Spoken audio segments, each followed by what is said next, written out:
So we previously did a video talking about the rumors and the specs and some of the confirmed specs of the Galaxy S10 models. There's going to be an S10e, an S10, and an S10 Plus. We also said in that video that there was a rumored fourth phone, the Galaxy S10 Ultra, which is going to be like an upper class to the S10 Plus. Maybe this phone will be talked about in Samsung's upcoming Unpacked conference. We're not too sure about that, but it's supposed to be released sometime later this year. So it's gonna be going by the code name either Samsung S10 5G or the Samsung S10X. Or the Ultra. Or the Ultra.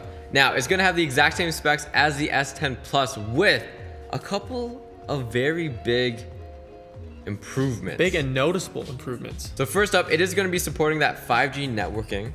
First ever phone to be able to support it. It's gonna be insane. If you guys don't know what 5G networking is, pretty much you're able to stream 8K footage in real time with no lag. But is there infrastructure available to support that right now? No, there's no infrastructure. So this phone is going to be ahead of its time. Another noticeable difference, and this is going to matter to those who buy it, the back of the phone is going to be a ceramic material instead of a tempered glass back. So A, that's going to be way more durable, and two, it's just going to look different, so people will know if you buy a $2,000 phone. So, and that's how much it's going to be, $2,000. But what I was going to say is when you drop, you won't have to be worried about dropping it, so that less people will be using a case. The front of your screen is still going to be a tempered glass. So you do have to be worried about that, and it does have that infinity edge technology, so it is going to be curving over the side, so you want to be careful about that. But the back of it will be more durable, more scratch resistant, similar to the Apple Watch that came out that was ceramic. That was very durable. You know, that was one of the biggest claims about it. So it will be more durable. Another cool feature is that it's going to include 6 cameras, 2 on the front and 4 on the back. The 3 sensors that we know on the back are going to be a 12 megapixel, 16 megapixel, and a 13 megapixel camera. For the 4th camera on the back is going to be the exact same as the first 12 megapixel with the variable aperture, and that is going to be used for augmented reality.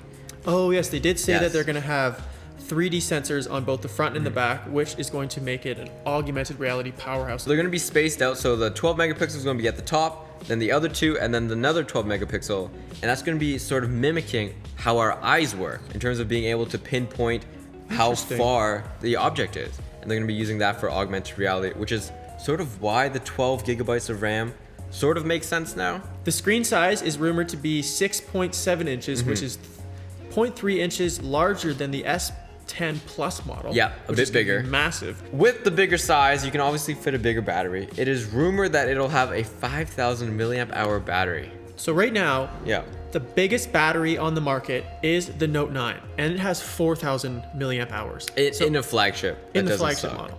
Yeah. I mean, some phones have like 10,000 milliamp hours, but they work like 1920 style. Okay, so increasing 1,000 milliamp hours. Yes. That's going to be pretty cool. I mean, this lasts all day.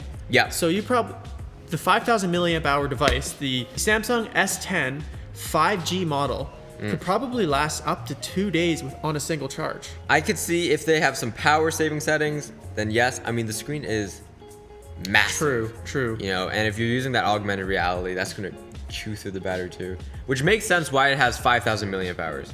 But I wonder, with the increase in size, 6.7 inches, the increasing battery, that's obviously going to be a bigger battery, will the phone be like heavy and uncomfortable? I don't think it'll be bigger than the Note 9. The Note 9 already supports a 6.4 inch display with a forehead and chin, right? If you stretch that out like this, actually, yeah, you know what?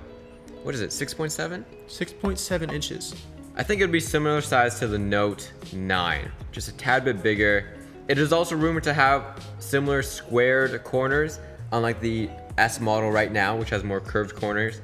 That's another noticeable difference. Now, another purpose for all of the new Samsung S10 models, especially the normal one, the Plus, and this 5G one, is they want to use it as a one device life. That's going to be pretty cool. That's what they're aiming for. So this will supposedly replace your desktop. I mean, a lot of people these days, their work desktop sucks.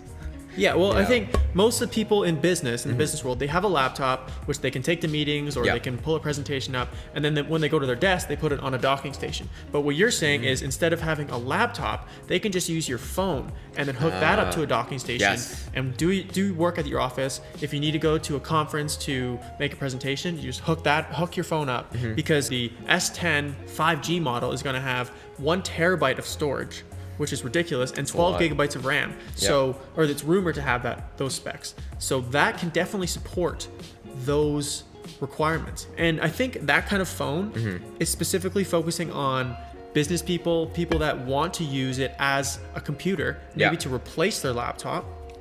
Or just power hungry users. Now, another thing too, with this new 5G networking, all cloud-based storage will pretty much be instantaneous, right? With 5G storage, you can stream 8K footage like instantaneously, real time.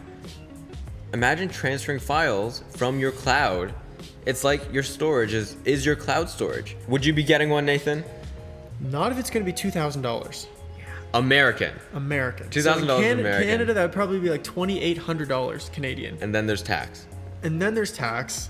So it's gonna be $3,000 That's Canadian. expensive. That's almost more than my laptop. There's one more spec that this phone is rumored to have, along with all the other S10 models, which I feel is kind of gimmicky and you would never use it. You have seen this feature on the Huawei phone, the reverse wireless charging. Oh. I feel like nobody would ever really use that.